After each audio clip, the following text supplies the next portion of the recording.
time. Well done. I'm really impressed. Good evening, guys.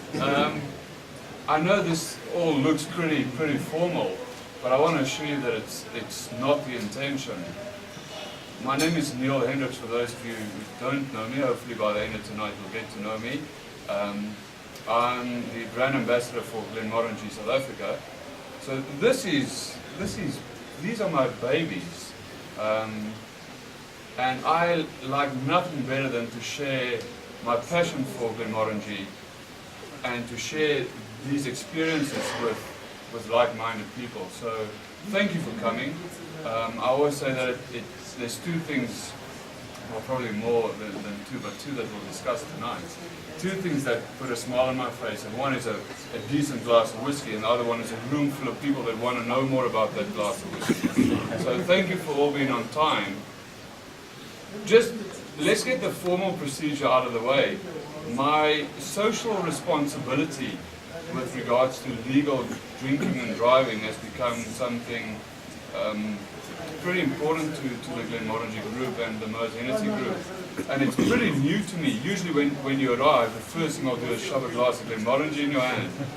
But knowing that we're going to be tasting 4 whiskies, knowing that what's happening out there affects everyone, we need to be responsible.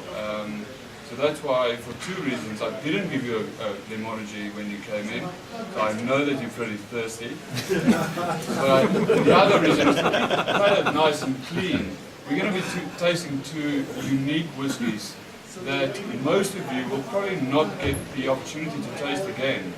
So I want us to have a nice, clean, fresh palate, be sane-minded, and let me assure you, if you do consume all 4 glasses of whiskey in front of you, and possibly another one after, that you might be over the legal driving limit, so do take care and note of that. That's me, social responsibility done. I, on the other hand, I'm not a guest. I am allowed to pour myself a really decent glass of, or what we call a dram of whiskey, hey Matt. Alright. Glenmorangie has got 3 different ranges of whiskey available in different parts of the world. In South Africa we get the core range and part of the prestige range. So our core range consists out of Glenmorangie Original and 3 Glenmorangie Extra Mature, Glenmorangie La Santa, Quinta Ruben and Nectar d'Or. Then we've got our prestige range, which includes the core range and Glenmorangie 18-year-old, 25-year-old and Glenmorangie Signet. 2 of which available in South Africa, the 18-year-old and the Signet. And then what we've done is we've released a Glenmorangie private collection, which at the moment consists out of Glenmorangie Sonnalta, Glenmorangie Finealta. Not available in South Africa, will never be available in South Africa.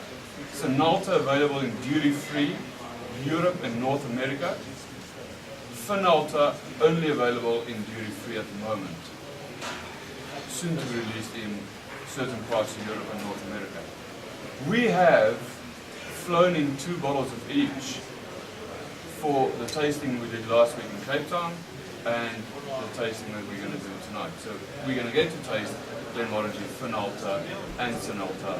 But whenever I taste Glenmorangie, I always taste Glenmorangie Original, because that is the core of Glenmorangie. That is the flagship of Glenmorangie. And a lot of people think that the flagship means that it's the oldest or the most expensive or the rarest. To me, the flagship is the whiskey that carries the brand. So if anyone talks about Glenmorangie, they talk about Glenmorangie Original. So we'll start off with Glenmorangie Original. I'm going to get you to taste, which is probably at the moment my favorite extra matured whiskey, or extra matured Glenmorangie, and that fits in with this tasting. It's always nice to when you taste something special, to taste something that you know that's consistent to compare it with. Often when you taste something really special and you don't have something to compare it with, it doesn't stand up to your expectations, or you can't really identify the finer details and differences. So that's the idea for tonight. Can I just see by a show of hands, who's done a whiskey tasting before? Not necessarily Glenmorangie. Who's done a whiskey tasting before? All right? We've got a couple of virgins, always like that. Who's done a Glenmorangie whiskey tasting before? Yeah? Yeah? All right. Who's been drunk with whiskey?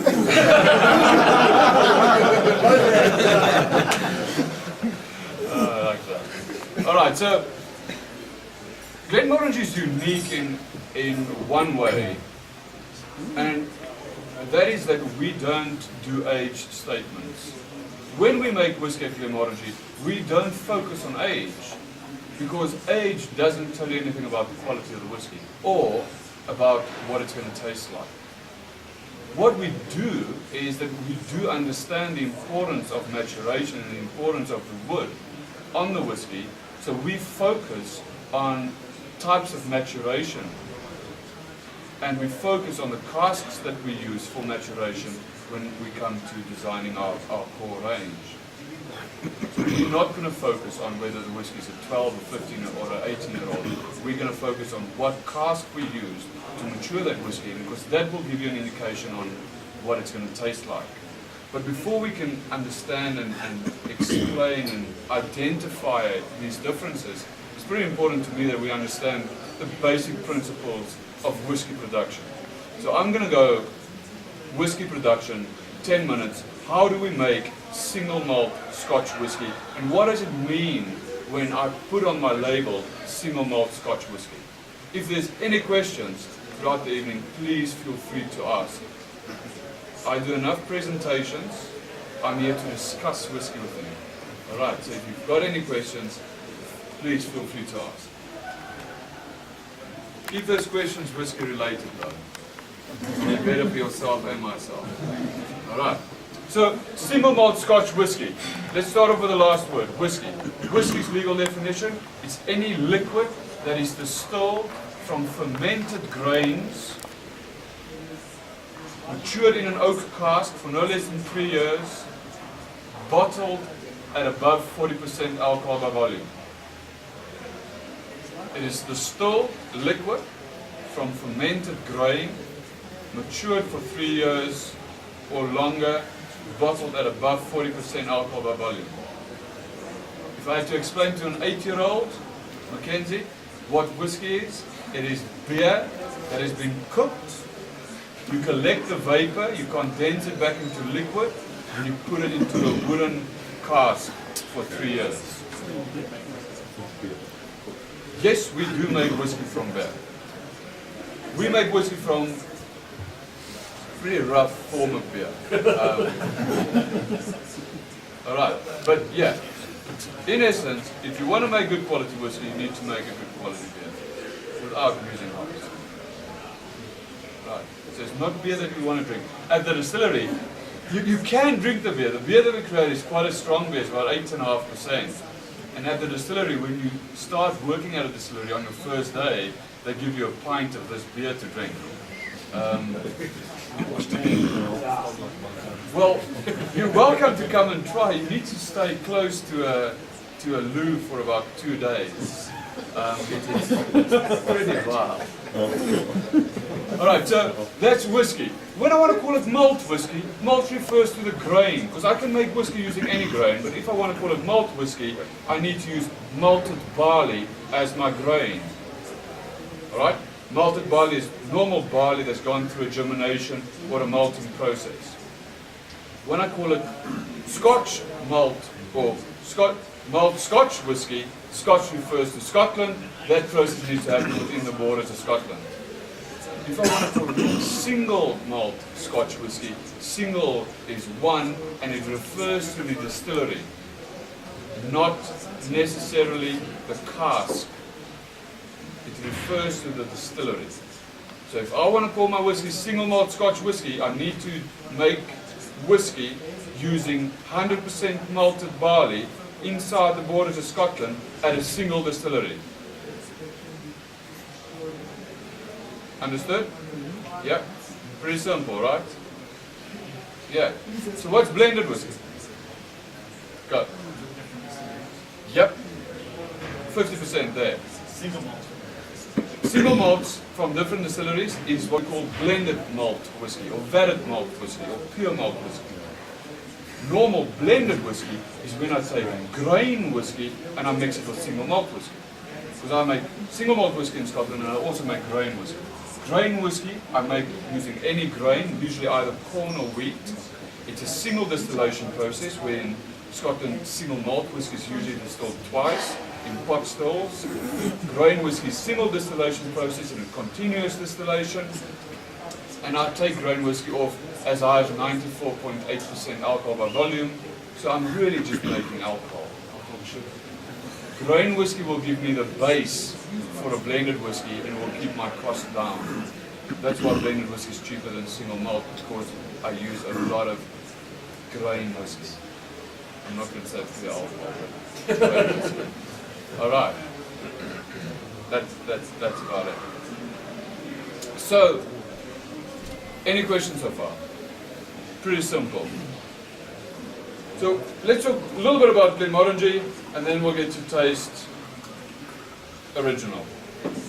So Glenmorangie is a little distillery in the Northern Highlands of Scotland. It used to be a brewery called Morangie Farm.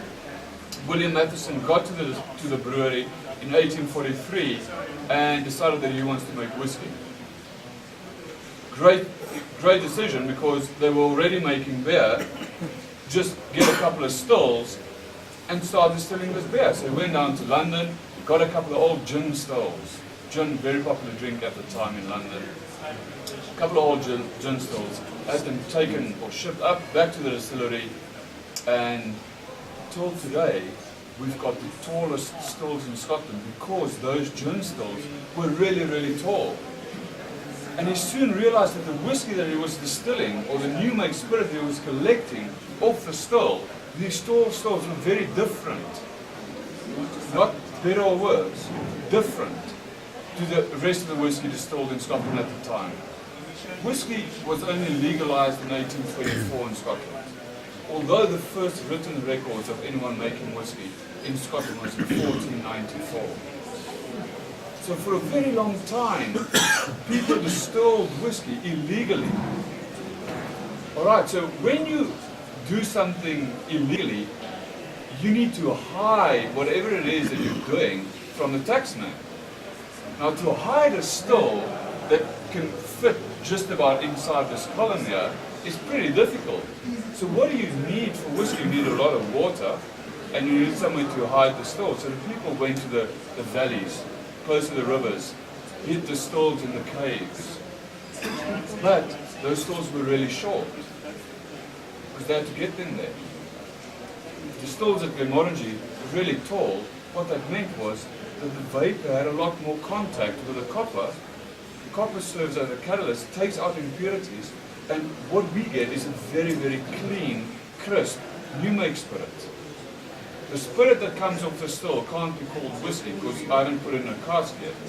So we call it new make spirit. So at Glenmorangie we do a double distillation process through the tallest copper pot stills in Scotland. Our first distillation will take the beer from 8% to about 21%. Our second distillation, what we'll do is we collect the middle cut of the run, so we'll cut that spirit in only collecting the spirit that contains between 64 and 72% alcohol by volume. Should give us an average of about 68%. And that is where the flavor and the alcohol is in balance.